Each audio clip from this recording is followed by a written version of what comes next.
Hello student. हम लोग magnetic moment के बारे में आज देखेंगे। मैग्नेटिक मोमेंट 12th चैप्टर का 12th क्लास का है। आप लोग मैग्नेटिक फील्ड में पढ़ते हैं ये सब, मैग्नेटिक फोर्स। तो मैग्नेटिक फोर्स में मैग्नेटिक मोमेंट बहुत ही इंपॉर्टेंट टॉपिक है। इस पे आपको क्वेश्चंस भी बहुत सारे मिल जाएंगे। तो इससे निकालने के लिए हम लोग शॉर्ट ट्रिक एक जान रहे हैं कि बहुत ही आसानी से। चलिए, होता क्या है कि जब मैग्नेटिक मोमेंट हम लोग निकालते हैं तो बहुत ही डिफिकल्टीज हो जाती है निकालने के लिए। तो चलिए पहले समझ लेते हैं मैग्नेटिक मोमेंट क्या है और निकालते कैसे हैं। तो बेसिकली निकालते कैसे हैं, तो मैग्नेटिक मोमेंट क्या है कि इसको एम से डिनोट करते हैं या फिर म्यू से भी डिनोट कर सकते हैं। और वेक्टर क्वांटिटी है जो आई इंटू ए होता है और डायरेक्शन एरिया वेक्टर की साइड में। जैसे मान लेते हैं कि कोई कॉइल है और इसमें करंट फ्लो हो रहा है आई, तो मैग्नेटिक मोमेंट इसका रेडियस अगर आर है तो मैग्नेटिक मोमेंट हो जाएगा आई इंटू पाई आर स्क्वायर। ठीक है।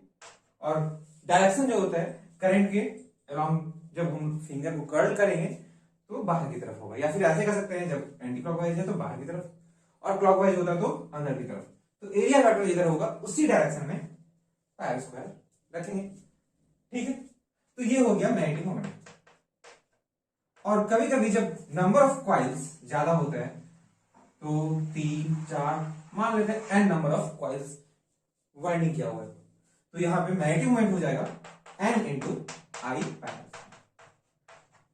ठीक है।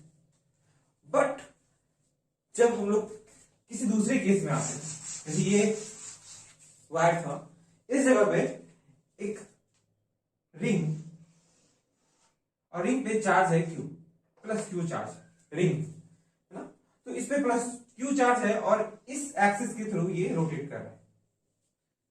ये वाई एक्सिस, वाई एक्सिस, और ये रोटेट कर रहा है ओमेगा से।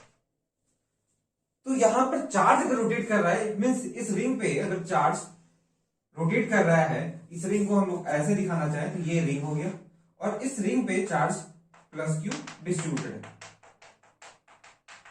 ठीक। और रिंग इस तरह रोटेट कर रहा है ओमेगा से, ओमेगा एंगुलर वेलोसिटी ओमेगा से। तो अब कैसे निकाला जाएगा? और हम लोग को ये पता है कि मैग्नेटिक मोमेंट होता है आई इंटू ए। तो आई फर्स्ट ऑफ ऑल हम लोग को करंट पता करना पड़ेगा। एरिया तो पता है, अगर रेडियस पता है आर तो एरिया हमेशा ए इक्वल टू हो जाएगा पाई आर स्क्वायर। बट आई निकालने के लिए हम लोग को Q इक्वल टू, जैसे Q है तो I निकालने के लिए Q के टर्म में, चार्ज के टर्म में हम लोग को पता है charge by time, rate of flow of charge होता है ना। तो ओमेगा रोटेट कर रहा है तो टाइम पीरियड निकाल सकते हैं, टी कितने कंप्लीट रोटेशन जो होगा, तो उसके अकॉर्डिंग हम लोग निकालते हैं टाइम पीरियड का वैल्यू। जो टाइम पीरियड का वैल्यू आएगा उसमें यहां पे डिवाइड करना पड़ेगा, फिर निकल जाएगा वैल्यू। ठीक है। तो क्या हो जाएगा 2 पाई बाई ओमेगा, और ये वैल्यू यहां पे पुट कर देंगे तो I इक्वल टू हो गया Q by 2 pi by omega, it means Q omega by 2 pi, और ये वैल्यू यहां पे पुट करते हैं। तो मैग्नेटिक मोमेंट हो गया आपका M equal to I Q omega by 2 pi into area है pi R square. Pi R square अगर कैपिटल आर है तो कैपिटल आर, स्मॉल, अच्छा स्मॉल आर है कोई बात नहीं, जो भी आर है हम लोग यहाँ पे पुट करेंगे। ठीक है। तो ये पाई आर स्क्वायर, तो मैग्नेटिक मोमेंट हो गया pi pi cancel 1/2 Q omega R square. ठीक है। इस चीज को रखेंगे, या फिर अगर यहां पर हम लोग वैल्यू चेंज करते हैं, मीन्स वैल्यू नहीं, ये रिंग था, रिंग के जगह पे in the place of ring हम लोग यहां पे पुट करते हैं डिस्क। ठीक है। तो डिस्क पुट करने से क्या हो जाएगा आप जरा देखेंगे यहां पे कि अगर डिस्क पुट करते हैं, यहां पे डिस्क रखते हैं और डिस्क रोटेट कर रहा है, ये डिस्क हो गया, तो डिस्क में सब जगह पे चार्ज डिस्ट्रीब्यूटेड होता है पूरे सरफेस पे। तो इस पॉइंट पे जो करंट होगा वो निकालना बहुत डिफिकल्ट हो जाता है। एरिया पता है, एरिया निकाल सकते हैं, ये अगर रेडियस आर है तो एरिया तो वही होगा पाई आर स्क्वायर, बट करंट निकालना डिफिकल्ट हो जाता है। उसके लिए हम लोग को एक एलिमेंट कट करना पड़ता है रिंग के जैसा, और रिंग के लिए हम लोग को पता है मैग्नेटिक मोमेंट, तो रिंग के लिए निकालते हैं एलिमेंटल मैग्नेटिक मोमेंट हो जाएगा वो एलिमेंट का, और फिर उसको इंटीग्रेट करेंगे तो इसका मैग्नेटिक मोमेंट पूरे डिस्क का निकलेगा। ठीक है, आप लोग को इतना डिफिकल्ट में जाने की जरूरत नहीं होती, और ऐसा कुछ नहीं है कि डेरिवेशन पूछा जाता है एग्जाम में, और कहीं पूछा भी जाता है तो आप डेरिवेशन इसका याद रखेंगे, आप लोग को लेक्चर में बताया गया है। लेकिन यहाँ पर अगर हम लोग निकालना चाहें डायरेक्ट, बहुत ही आसान सा फॉर्मूला होता है, जैसे हम लोग डिस्क का निकालना चाहते हैं या रिंग का ही पहले चलता है, दूसरे तरीके से निकालते हैं रिंग का। तो रिंग का मैग्नेटिक मोमेंट निकालना है ना, magnetic moment of ring, ring का मैग्नेटिक मोमेंट निकालना है। तो ये हो जाता है, निकालेंगे कैसे, उससे पहले हम लोग एंगुलर मोमेंटम निकालते हैं। ध्यान दीजिएगा जरा सा, एंगुलर मोमेंटम ऑफ रिंग। अगर इसका मास m है, रिंग का मास m, स्मॉल m कोई भी, क्योंकि मैग्नेटिक मोमेंट को कैपिटल M से डिनोट कर रहे हैं इसलिए मास। तो एंगुलर मोमेंटम होता है I ओमेगा, हमेशा इतने इसी तरह निकाला जाता है।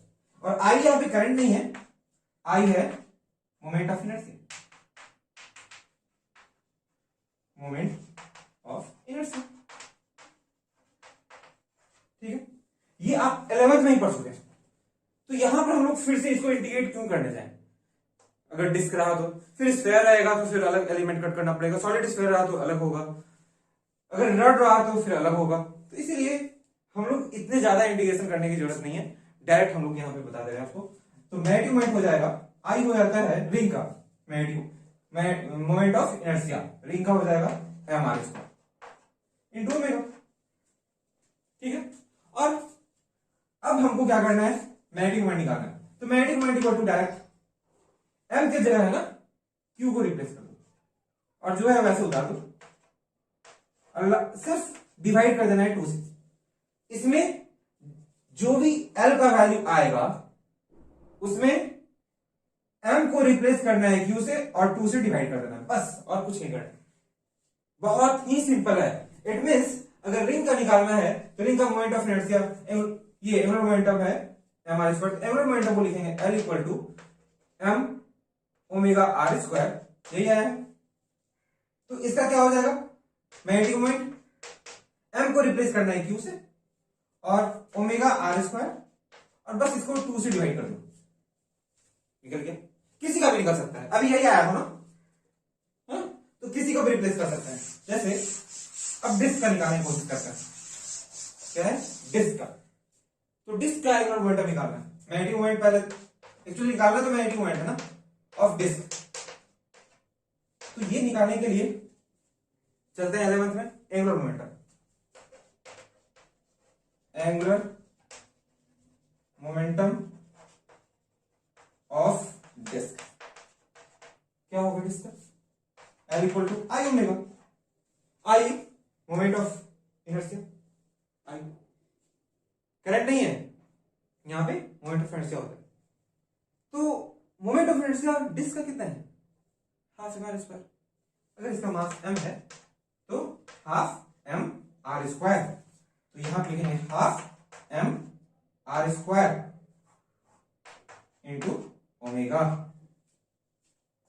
ठीक है, अब क्या करना है, इसमें मैग्नेटिक मोमेंट निकालना ना, m को क्या करना है, रिप्लेस करना है q से। ठीक है, इतना ही था, 1/2 m को रिप्लेस करना है q से r स्क्वायर ओमेगा, पर इसमें और 2 से डिवाइड कर देना है। ये क्या हो गया, 1/4 q ओमेगा r स्क्वायर।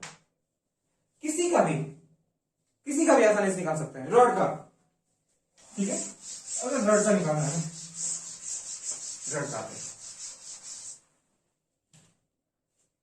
एक रॉड है जो चार्ज है ना, ये चार्ज पूरा डिस्ट्रीब्यूटेड होगा। अगर मैग्नेटिक मोमेंट निकालना है तो एलिमेंट कट करना पड़ेगा, फिर निकलेगा। तो हम लोग क्या करते हैं, अगर चार्ज इस पे क्यू है तो मैग्नेटिक मोमेंट पहले निकालना है, तो मैग्नेटिक मोमेंट निकालने से पहले हम लोग एंगुलर मोमेंटम निकालेंगे। एंगुलर मोमेंटम इसका क्या हो जाएगा, एंगुलर मोमेंटम इसका L equal to I omega, formula तो ये I moment of inertia. Moment of inertia कितना होता है रॉड का, एक एंड से निकाल रहे हैं, है ना, सेंटर ऑफ मास से मोमेंट ऑफ इनर्शिया अगर सेंटर ऑफ मास निकालेंगे 12/12 mr² ml² होता है। ये अगर लेंथ l है तो यहां से सेंटर ऑफ मास से इस जगह पे, एक्सिस अगर यहां होता तो, लेकिन एक्सिस यहां पर है, तो इस जगह से मोमेंट ऑफ इनर्शिया होता है I = ml², l स्क्वायर होगा ml²/3। तो moment of inertia of rod through one and 1/3 ml², 11th में ही पढ़ा हुआ है। तो यहां पर रखते ml² ओमेगा। तो अब इसका मैग्नेटिक मोमेंट कैसे निकालेंगे? तो मैग्नेटिक मोमेंट अगर निकालना है, नहीं देते, मैग्नेटिक मोमेंट निकालना है तो 1/3 m के जगह पे क्या रिप्लेस करना है? q, m के जगह पर q l² ओमेगा और डिवाइड कर देना है 2 से। सब में m के जगह पे q लिखना है और डिवाइड कर देना है 2 से। तो ये हो जाता है 1/6 q ओमेगा l²। तो बहुत ही आसान है। करना क्या है, अगर हमारे पास मैग्नेटिक मोमेंट निकालना है, मुझे अगर मैग्नेटिक मोमेंट निकालना है और हमको एंगुलर मोमेंटम पता है, तो एंगुलर मोमेंटम में 2 से डिवाइड करना है और एंगुलर मोमेंटम में जो मास था उसको हटाकर q रिप्लेस करना है। तो हटाने के लिए m से डिवाइड करनी है, m कैंसिल, इसमें m होगा ना, m से डिवाइड कर दिए और 4 से मल्टीप्लाई कर देना है। निकल गया ना। तो क्या करना है, किसी को भी फॉर्मूला निकल गया यहां से कि अगर हमको एंगुलर मोमेंटम पता है, मैग्नेटिक मोमेंट निकालना है, तो करना क्या है, 2 से डिवाइड करना है। सब में 2 से डिवाइड किया होगा, यहां था इसमें 2 से डिवाइड किया और m को रिप्लेस कर दिया। तो एंगुलर मोमेंटम में 2 से डिवाइड कर देंगे। एंगुलर मोमेंटम कितना है, मैग्नेटिक मोमेंट निकालना है ना, चलो लिख का निकालते हैं इस फॉर्मूला से। एंगुलर मोमेंटम में 2 से डिवाइड करना है। एंगुलर मोमेंटम है m ओमेगा² r, उसमें क्या करना है, 2 से डिवाइड करना है और m को रिप्लेस करना था q से। तो m को रिप्लेस करने के लिए पहले m को कैंसिल कर दो, डिवाइड कर दिया m से और q से मल्टीप्लाई कर दो। तो क्या बन गया, 1/2 q ओमेगा²। तो हमेशा ऐसे ही निकालते हैं। सॉरी, यहां पे r पे स्क्वायर था, कोई बात नहीं, r पे स्क्वायर नहीं, तो ओमेगा r²। तो फॉर्मूला निकल गया m = l इंटू q/2m। तो magnetic moment bye angular momentum = q/2m। ठीक है, कितना आसान सा ट्रिक है ना। तो बस एंगुलर मोमेंटम को याद रखना है। एंगुलर मोमेंटम आप लोग 12th में, सॉरी 11th में ही पढ़ चुके हैं। तो 11th से 12th को रेट कर दिया, बहुत ही आसान सा फॉर्मूला है। नहीं तो आपको याद होगा मोमेंट ऑफ इनर्शिया निकालने के लिए कितने सारे एलिमेंट्स लेने पड़ते थे, वो सारे एलिमेंट्स यहां लेने पड़ेंगे तब एंगुलर मोमेंटम निकलेगा। तो जब हम लोग तब मैग्नेटिक मोमेंट निकलेगा, सॉरी। तो मैग्नेटिक मोमेंट निकालने के लिए फिर से इंटीग्रेट करने की जरूरत नहीं है, आपको उसी का फॉर्मूला अप्लाई करना है और मैग्नेटिक मोमेंट निकालना है।